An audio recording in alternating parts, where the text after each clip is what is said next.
and welcome to this week's China Now here on Pan-African TV. I am Makiza Latifa.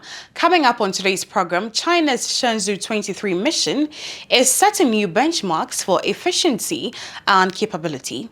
The spacecraft successfully docked with China's space station in just 3.5 hours, completing one of the mission's most challenging maneuvers on its first attempt. It also brings major improvements in cargo capacity, with significantly more space for supplies and a much larger return payload. Astronauts say it's a development that could reshape how future space missions are designed and conducted. Also coming up in sports, we'll bring you an exciting story on Cunchao, the village football league that took off without a plan some 3 years ago. Very interesting story coming up shortly here on China Currents. Let's get started. Hello and welcome to this week's China Currents. Here's what we're covering today. A Shenzhou spacecraft just got a major upgrade and the first ever 3.5-hour radial docking. China's first 128-channel fully implanted brain-computer interface trial just enrolled 32 patients with spinal cord injuries. And something unexpected is happening in global chipmaking. Phones and PCs are coming back to China as AI takes over the world's fab capacity. Finally, a football revolution in rural Guizhou, the Village Super League, is changing how the world sees Chinese grassroots culture. Let's start in orbit with Shenzhou. On the night of May 24th, a Long March 2F Y-23 rocket lifted off from Jiuquan, sending into Shenzhou-23 spacecraft into orbit. Just 3.5 hours later, it completed a successful radial docking with China Space Station. That timing matters. This was China's first attempt at radial docking under the ultra-fast 3.5-hour rendezvous mode, widely considered the hardest docking maneuver in orbit. It worked on the first try. But the biggest story isn't just speed, it's capacity. Shenzhou-23 comes from triple-layer protected windows, upgraded after micro-crack issues in a previous mission. More importantly, its return payload capacity has doubled, now over 100 kilograms, and cargo volume has tripled. That changes how missions are planned. Astronauts no longer have to choose which experiments come back and which stay behind. More science, more equipment, even personal items, everything can return. And the faster docking means astronauts spend less time waiting in a cramped capsule and more time inside the station doing real work. Now, let's move from space to a different kind of frontier, the human brain. On May 18th, Beijing Tiantan Hospital launched China's first multi-center clinical trial of a 128-channel, fully implanted brain-computer interface. The trial will enroll 32 patients, all of whom have spinal cord injuries that left them paralyzed in all 4 limbs. Now, forget the sci-fi horror image of wires sticking out of someone's skull. This system is completely hidden, using flexible electrodes tucked under the dura and a wireless in-body charging battery embedded beneath the chest skin. Why go fully implanted? There are 3 BCI parts: non-invasive, semi-invasive, and fully invasive. The last one is the hardest, but it's the only way to capture high-resolution neural signals. Semi-invasive is like listening to a meeting from outside the conference room. Fully invasive puts the microphone right on the table. The trial's immediate goal is hand function, finger flexion, precise grasping. According to lead neurosurgeon Wang Jia, roughly 80% of daily tasks depend on the hands. Restore that, and you don't just improve quality of life, you restore agency. This trial goes beyond earlier efforts like the semi-invasive Beidao 1 system. It's deeper, larger, and multi-center. If it works, it won't just help spinal injury patients, but potentially millions of stroke survivors. Now, from medicine to chips. This week, SMIC, China's largest chip foundry, had one of its biggest moments in years. On May 19th, SMIC posted record results in the first quarter of 2026. Revenue hit $2.5 billion, up double digits year on year. Profits also grew, and more importantly, accelerated from the previous quarter. Then came the market reaction. On May 25th, SMIC's stock jumped nearly 19% in a single day, hitting an all-time high and pushing its market value past 1.2 trillion yuan. So what lit the fuse? Three things landed at once.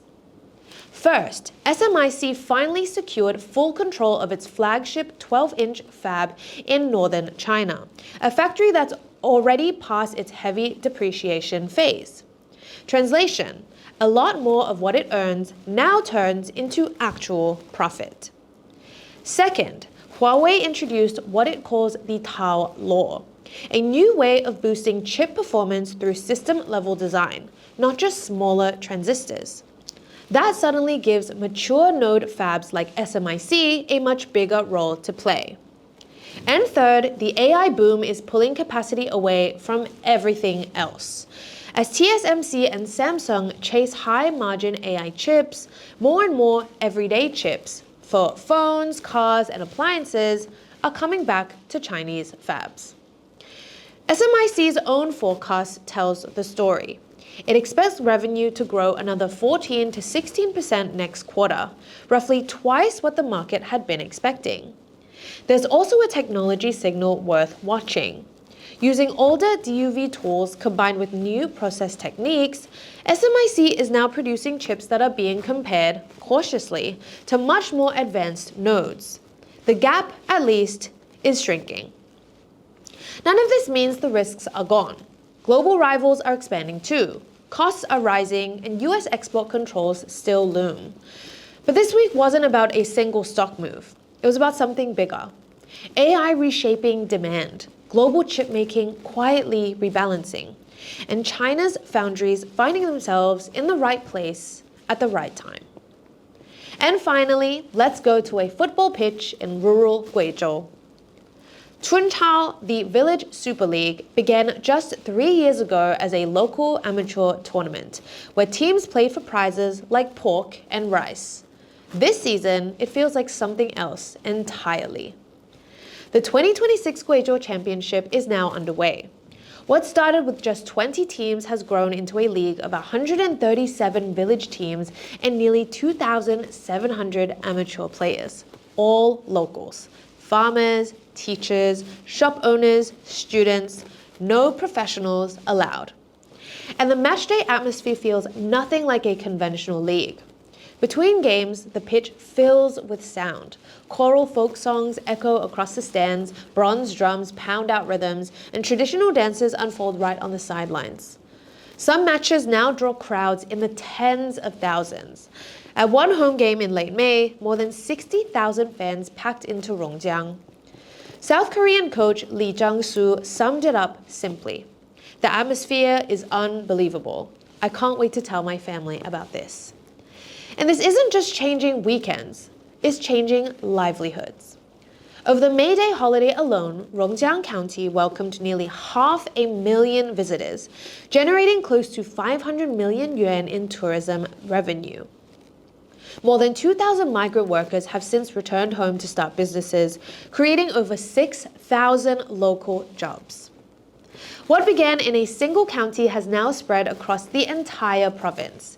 Matches are being played in all 9 prefectures of Guizhou, and crucially, it didn't spread because anyone planned it to. Even outside China, the attention has been unexpected. Teams from dozens of countries have traveled to Rongjiang for friendly matches, drawn less by the spectacle than by the atmosphere. The ambition now? A Cunchao World Cup in 2028. It's easy to see this as just another sports craze, but it's really a window into contemporary rural China. One powered not by policy slogans, but by participation. That's all for this week's China Currents. Thank you so much for watching, and we'll see you next time. And now we turn to the Thinkers Forum, where history offers a window into the forces that continue to shape our world. In this edition, we explore the remarkable story of Ahmed Fahmy, an Egyptian who studied at Al-Azhar, converted to Christianity, trained as a doctor in Edinburgh, and spent more than 3 decades practicing medicine in a small Chinese city. Joining us is Professor Wen Shuang, who explains how Fahmy's extraordinary journey sheds light on China's encounter with Western modernity, the legacy of empire, and the complex connections that have long linked societies across the global south. Through one man's life, we gain a unique perspective on the movement of ideas, people, and cultures across continents and centuries. Hello, everyone. My name is Yun Peng, and welcome to this episode of Thinkers Forum. Chances are, if you are watching this show, you are living in a very modern world. You probably have a good grasp of English, and if I dare to venture a guess, you probably also believe that societies can develop, that education is fundamentally good, that science has a possibility of improved life. And beyond that, you probably also believe that time is more or less linear, that there is at least theoretically progress in this world. And no matter what you think about democracy, about freedom, no matter how skeptical you are about what those words actually mean, you probably believe that to some extent, these are fundamentally good ideas. But I want to ask you, where do you think those ideas come from? I'm from China. I was born, raised in China. I know that my ancestors, dating all the way back from Confucius 2200, 2500 years ago, he did not invent these ideas. To me, those ideas are fundamentally modern and fundamentally Western. And by our, I mean the Chinese experience, our encountering with the West is not one that's based on philosophical debates and publishing houses. It's based fundamentally on unequal treaties, on military power, on gunboat diplomacy. And that is true for a variety of Global South powers, Global South nations. Our experiences with the West is one that is shaped not only by the exchange of ideas, but also the exchange of gunpowder, by power, hardball power. And today, our guest is Professor Wen Shuang of NYU Shanghai. And in a recent paper, she tells a story that might help us see this from another angle. Her article shows the extraordinary life of Ahmed Fahmy. And at first, this will sound just like another eccentric biography. But as the story unfolds, we're gonna talk about why this is not just a biography, but something that reviews what's going on with the Global South encountering with Western modernity. Professor Wen, welcome to the show. Thank you for inviting me. It's my honor to be here. So let's jump straight in. For audience who doesn't know Ahmed, please give us an outline of what his story looks like. And more importantly, tell us what moves you in this story beyond just the particular eccentricized details of his life. Thank you for inviting me. I'm really glad that someone noticed my article. I really didn't expect the article can reach a popular audience. Ahmed Fahmy is a very ordinary Egyptian. Probably without this article, nobody would even notice his existence. He was born, raised in 1860s in a Muslim family in Egypt. However, in his teen years, when he was teaching Arabic to the American Presbyterian missionaries, he converted into Christianity. And as he converted into Christianity, and because his family was a prominent Muslim family, his family disowned him, regarded him as a shame to the family's reputation. Luckily, at this juncture of his life, a British diplomat rescued him and sent him to the University of Edinburgh to study biomedicine for 8 years. So at this time, Egypt is still a colony of Britain. Yes, Egypt became part of the British Empire semi-colony in 1882. And in University of Edinburgh, he studied for biomedicine for 8 years. After that, he wanted to go back to Egypt to practice medicine. However, his family still didn't allow him to go back. As a result, he was hired by the London Missionary Society to go to preach for Christianity as well as biomedicine in Fujian province in Zhengzhou for 32 years. Right. So this is really an extraordinary story of a person from the global south and spent the majority of life in another part of the global south in the high age of global imperialism. Right. And just for our listeners who are not familiar with Chinese geography, Zhengzhou in Fujian province, even today, is not one of the most glamorous places in China, right? This is a very local locality. Yes. And especially so in Victorian England. Exactly. Imagination. Exactly. Right. But when he first arrived, he still encountered a lot of difficulties. Even if he was trying, as a person from the subaltern class, he wanted to help another class of subaltern people. He encountered difficulty because he come with Christian message as well as biomedicine, while local Zhengzhou villagers still believed in traditional Chinese medicine as well as traditional Chinese beliefs such as Taoism or Confucianism. He, first 10 or 15 years, he encountered a lot of resistance, actually. It was not until 1902 when there was a cholera outbreak in local Zhengzhou village, when traditional Chinese medicine could not save people quick enough.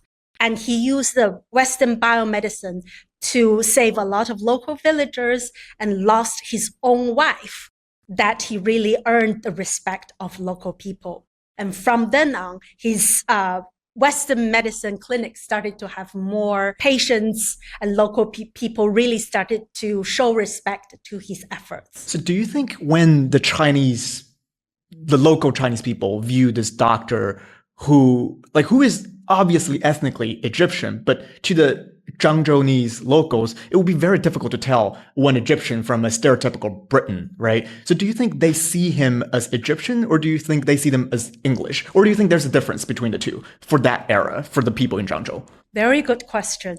Actually, I found from the Zhengzhou local gazetteers that local people treated him as British. They actually didn't know he was originally Egyptian. And most likely because of Ahmed Fahmy's own family history, he didn't show too much about his Egyptian aspect of his identity as well. Local gazetteers all wrote him as 大英医生, meaning doctors from Great Britain. Okay. So I want to talk about his own identity later. But first, tell us, how did the British state see him? Did he ever acquire British citizenship? And what kind of institutional legitimacy did the British state confer upon him? The British state still treated him as a subject, as a colonized people, because he was originally from Egypt. And even if he stayed in Great Britain for 8 years and he married a Scottish wife, he never really acquired British citizenship.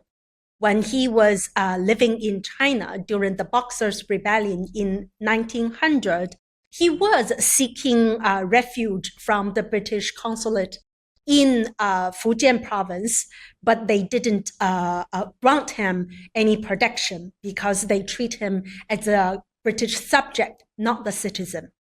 Even for his children, who was born in Zhengzhou, he and his wife, which the first wife was a British citizen, could not get a birth certificate for a long time because they were born in China.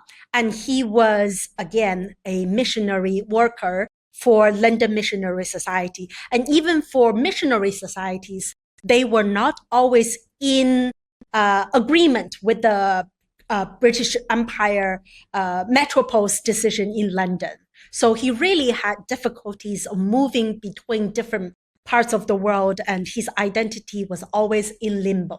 Eventually, and ironically, after his first wife died, he married a second wife who is an American missionary who was based in Xiamen. And in the end, he acquired the American citizenship.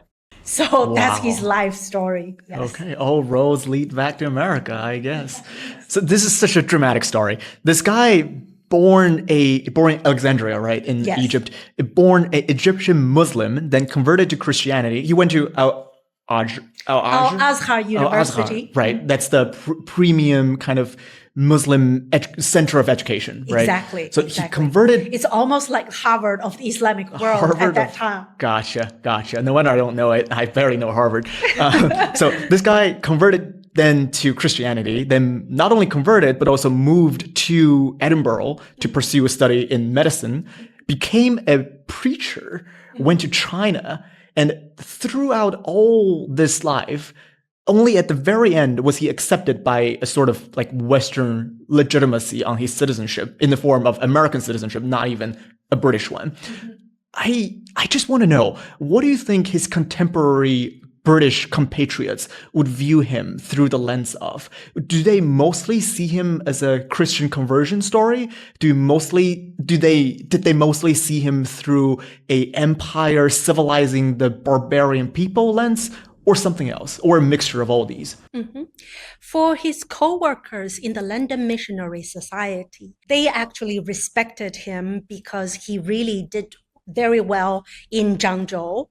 He not only converted some of his disciples, but also successfully spread Western medicine to local people that traditionally only believe in traditional Chinese medicine. So for his co-workers in the London Missionary Society, they respected him and even helped him to get his British citizenship. I find from the British archive that there were letters of support for him to get British citizenship.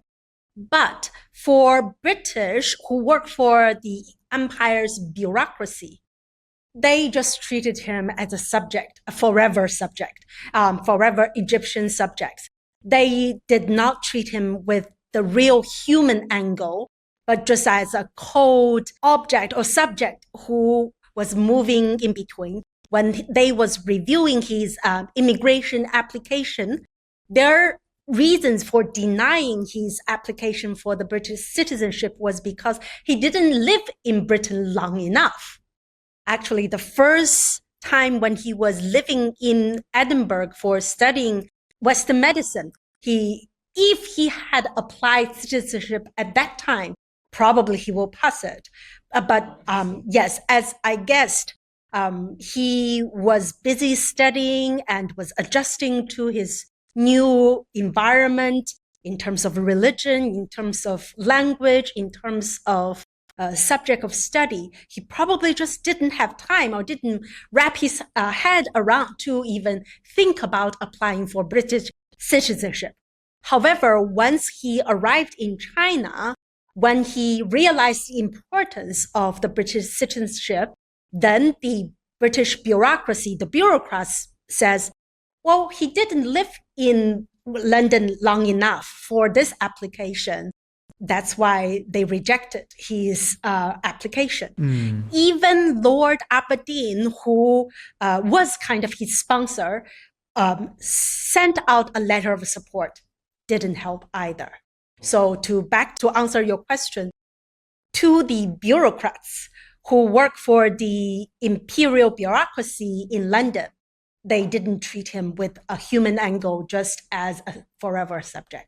Right. And I think to some degree, that is a very modern thing, that we can log people as a data point to a centralized bureaucracy and then recognize their legal status, their ethnic, their whole background being reduced to a piece of paper and then give them rights according to that piece of paper.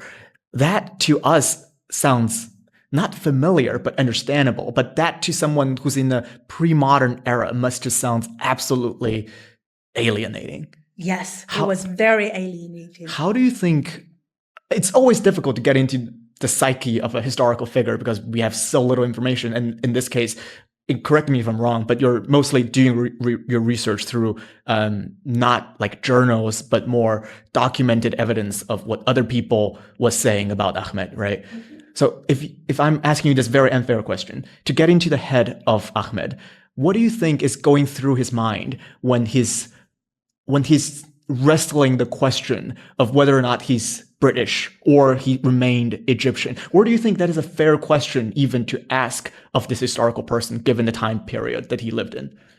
I think, judged from his later life choice after he retired from Zhangzhou, his choice was to settle down in Great Britain rather than in the United States, even if by then he had already got American citizenship, had an American wife. They could have easily settled in New Jersey, the hometown of his wife, but they actually settled in London, and Ahmed Fahmy, in the end, passed away in London.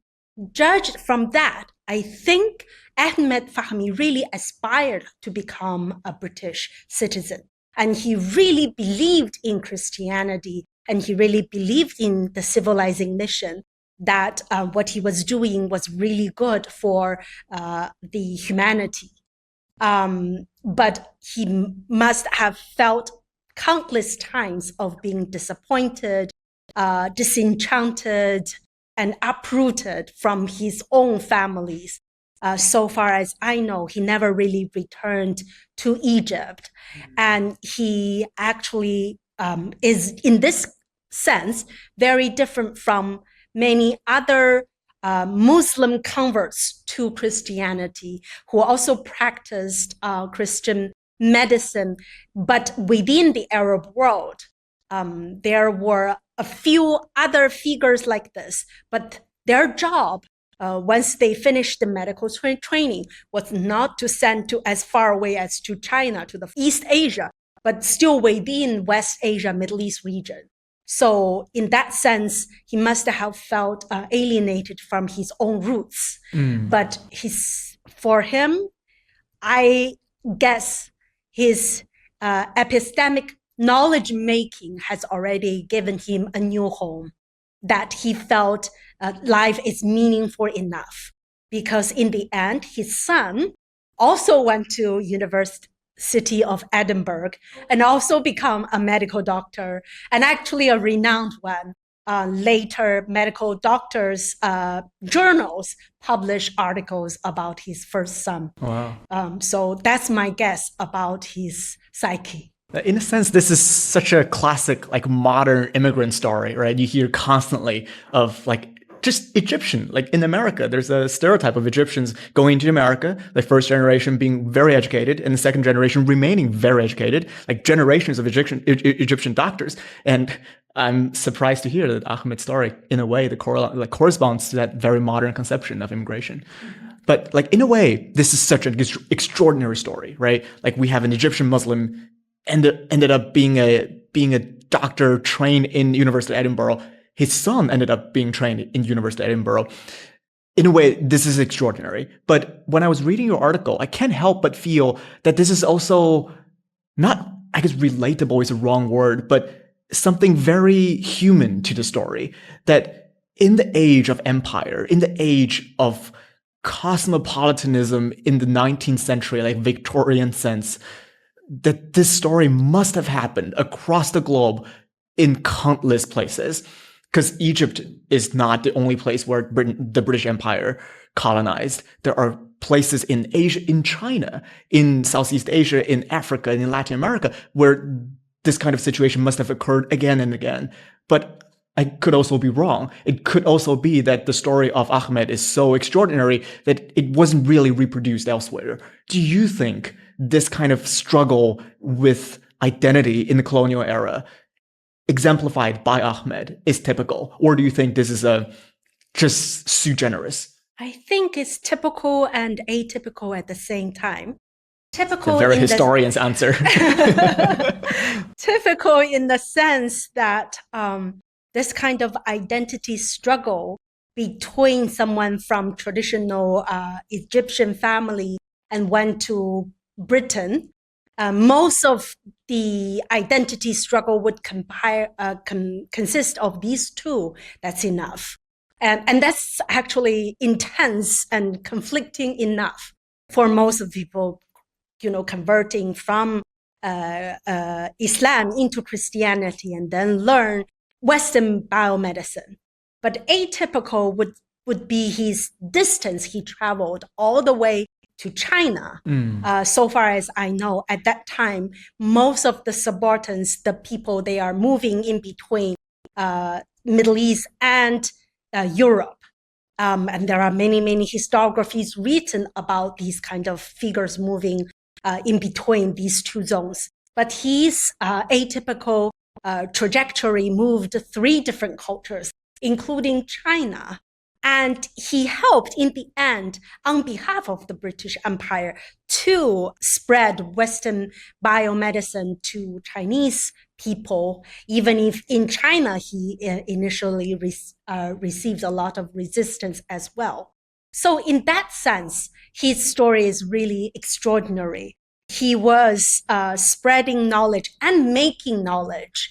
And even when the epilogue of the article mentioned that even when he go back to London when he retired, other British, like born into England, Caucasian British missionary who want to go to China to do missionary work, before they go, they will go to Ahmed Fahmy to ask what it's like.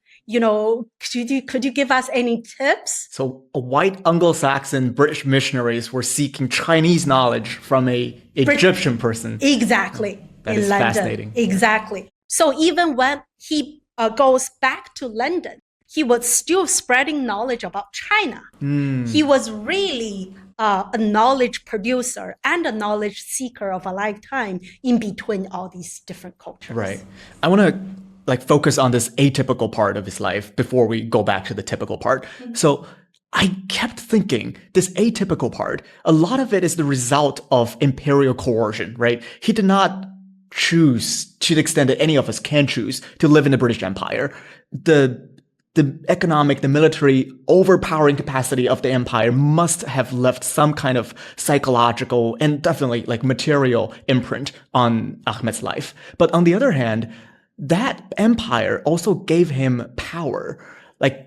The fact that he was a doctor, the fact that he received modern medicinal education, the fact that he got to travel that very distance that you described and establish his hospital, which, by the way, still stands in Zhangzhou, which is just blew my mind. It is. The hospital is still there, and they honored Ahmed as one of the founding fathers of that very, very hospital. It's a socialist hospital now. It's mostly for free, which is in a way public hospital in a way very missionarian. Yes. But yes, that tension between the coercive power of the empire and the power that it gave the very individual it coerced into its service.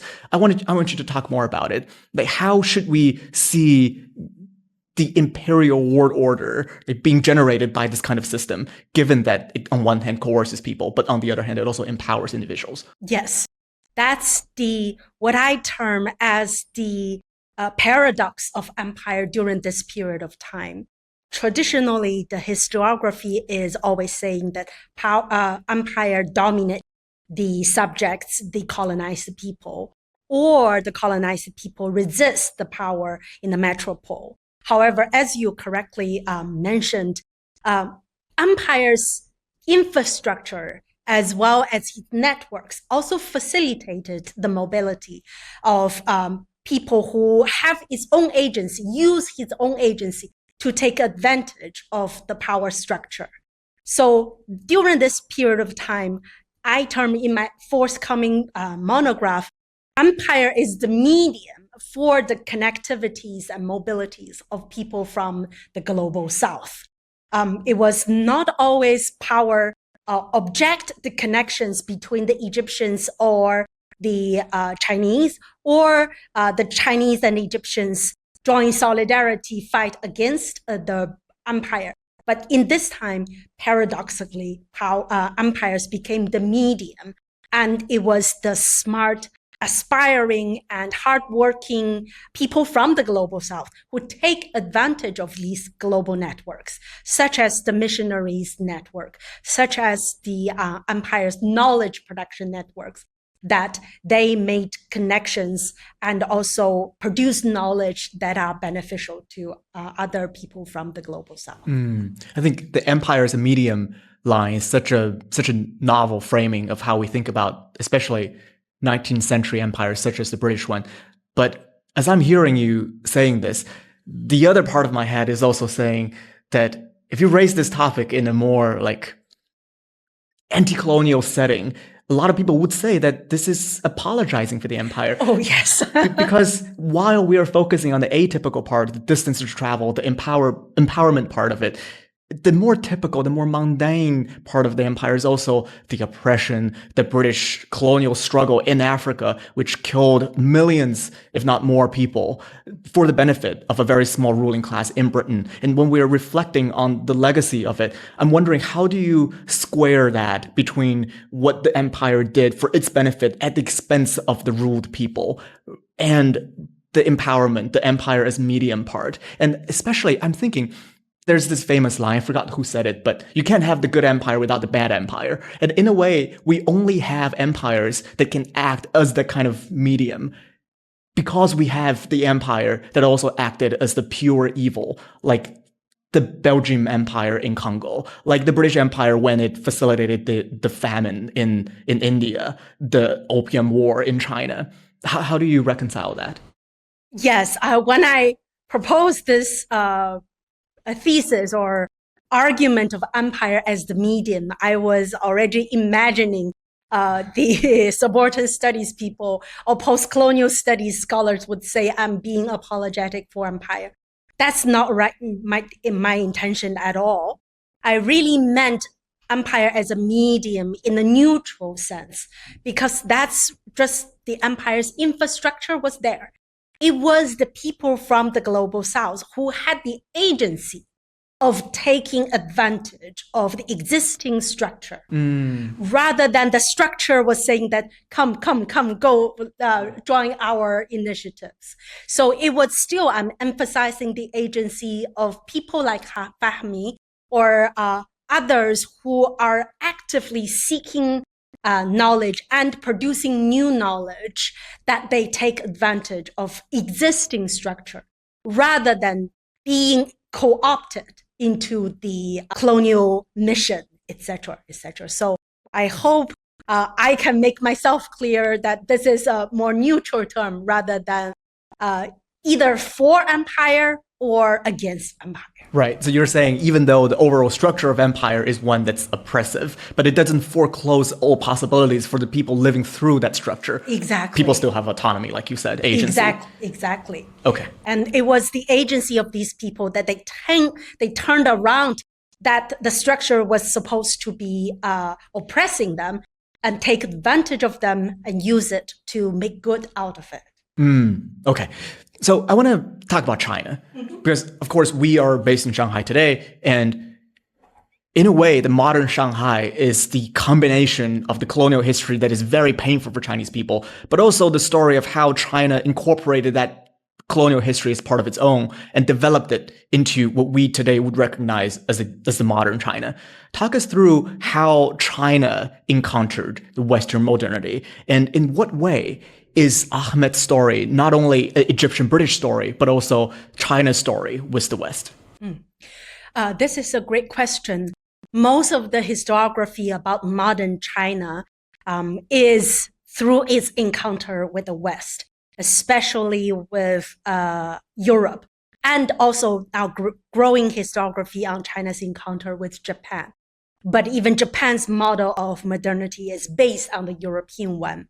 Very few research has been doing on whether China was seeking inspirations from other global south regions. Other scholars I can think of is Rebecca Carl, who wrote a book called Staging the World. And she wrote how a Chinese play was looking at the inspirations of nationalism in South Africa, in Egypt, in the Philippines. Right. 瓜种蓝音, right? Translated into Chinese, I don't know. Oh, gosh. You read the English version. Yeah, I only know the English version. Yeah. As well as Philippines and Turkey. So at that time, definitely modern Chinese thinkers worth looking at other global south regions. In my own research, in addition to Ahmed Fahmy, I also encountered Kang Youwei and Liang Qichao's writing about modern Egypt as well as modern Ottoman Empire. These are late 19th century Chinese scholars who lived through the period when Qing Imperial China transitioned into a republic and lived through that turmoil period. Exactly. Yes. Okay. They were looking at them because the Ottoman Empire or Egypt or Persia was in a similar position or in the world order as late imperial Qing China. They were both facing the pressure from European colonization. And they were thinking, what the Egyptians were doing, what the Persians were doing, what can we learn from them? And there were commentaries about the construction of the Suez Canal in Egypt. And for example, the newspapers published by Liang Qichao Qing Yi Bao in Japan was saying whether Chinese should build railways at the time. And they were looking at Egypt, large-scale infrastructure of building the Suez Canal. And those who were supporting this project were saying Egypt built it and Egypt was incorporated into the world economy. That's why China should build railways as well as other large-scale infrastructures. But those who were against it was using Egypt as the same example, saying that, but Egypt accumulated a lot of debt. And as a result, Egypt became part of the British Empire's colonies. Do we want to repeat the same mistake? So all this to say, the global modernity or the modernity of China at that period of time was not just thinking or emulating European development. There were Chinese intellectuals looking at other non-Western global South societies, Egypt, as well as Ottoman Empire, etc., etc. So there are growing literature on this, and I hope what we've discovered can be more useful for discovering alternative modernities rather than purely through a European lens. Right. I want to talk about you kind of hinted at it, but the civilizational continuity versus modernity. Because when I'm looking at Ahmed's story, one thing that jumped to me was, to him, the conversion to Christianity was a break to Egyptian, not only conservativeness, but also Egyptian civilization. And for China, Chinese people loved, I'm sure you know this, I'm sure most of the listeners would know this, but Chinese scholars, Chinese people love to say that we are a 5,000-year civilization. But when we read the really old Confucian texts, when we read 微小人与女子难养也, when we read the real derogative writings about ethnic minorities, about women, about people who are less educated, less well off, we find that kind of argument utterly alien. And a lot of that, people would say, is credit to Western modernity. So talk to us about, how do you think our current conception, not just in China, but in global South nations, post-colonial nations, when we think of a progressive individual, our conception partly draws from the anti-colonial period, but also partly draws from the very imports of those thoughts that are the product of empire. Talk us through, how do you think of this process? It's not a linear process. It's a process that often consists of crises, of fractures, of kind of make and remake of one's identities.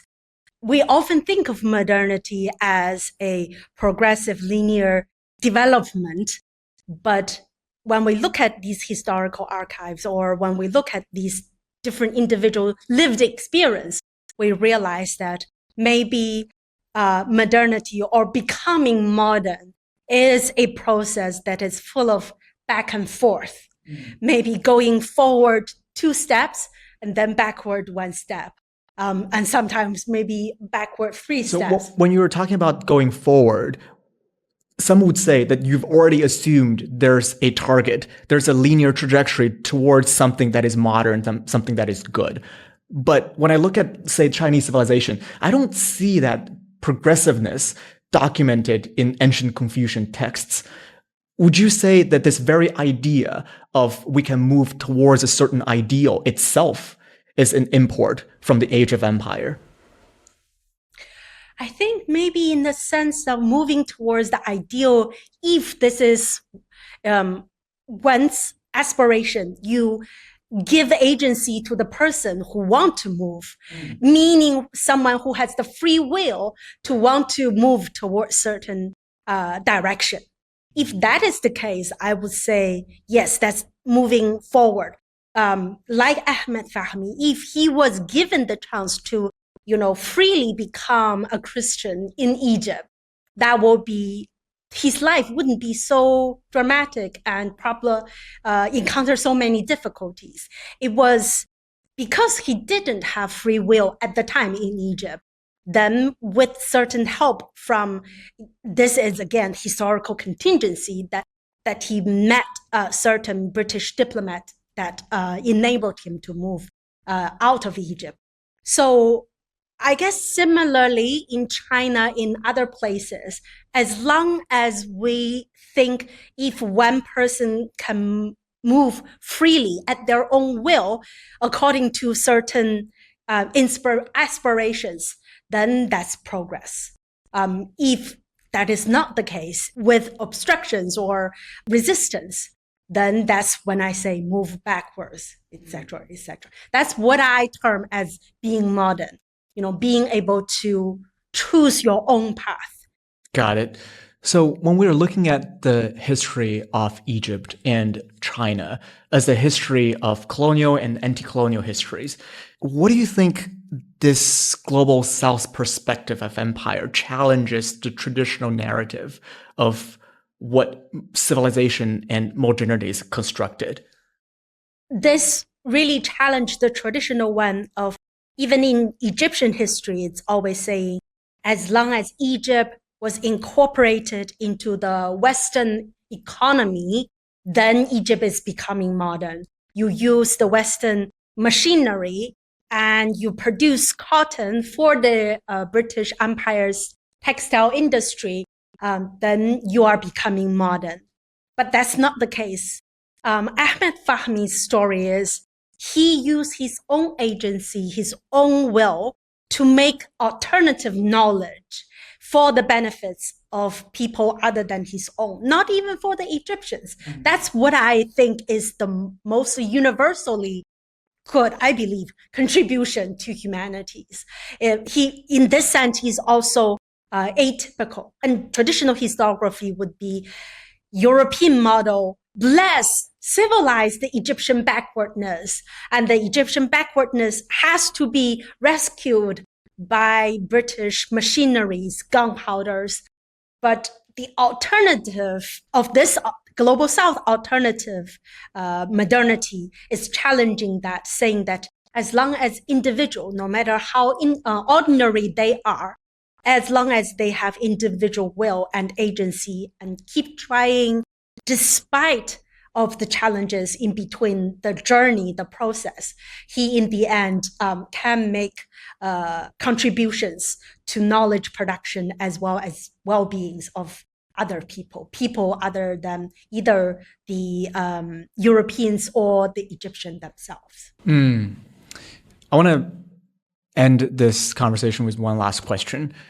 And that is, how should we think about modernity now? Because before I read your article, I felt like I have a pretty good sense of what modernity means. It can be bifurcated into what the Western civilization thinks of modernity means, and it can then have a reaction from the Chinese side, from what I think were my ancestors and my ancestors' great waterfall in the 19th century, how they used to think about it, and now a reaction to how they were forced to think about it. But then I read your article, and I got more confused.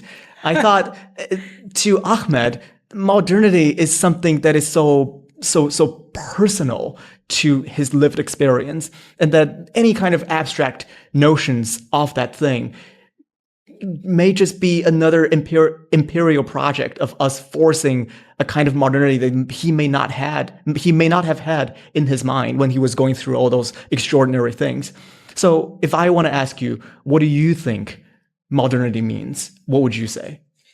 Modernity means for individuals doesn't have to be in the end have a happy ending or in the end have a good position within the British bureaucracy, for example.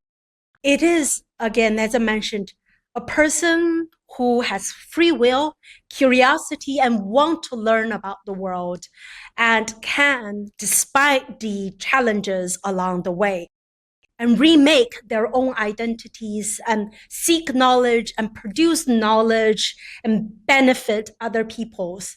I think that's enough being modern. Well, there you have it, guys. If more people, if only would more people agree, subscribe to Professor Wen's idea of modernity, we would have a much better life and much better world to look forward to. Thank you very much. Until next time. And that's all for today's edition of China Now. As always, we'll keep following the stories, the ideas, and people shaping China's place in a changing world. Thank you so much for spending part of your day with us here on Pan-African TV. I am Makiza Latifa. Please remember to send in your comments, your thoughts, feedback, and suggestions through the email provided below. Until next time, take care and let China not be far away from you anymore.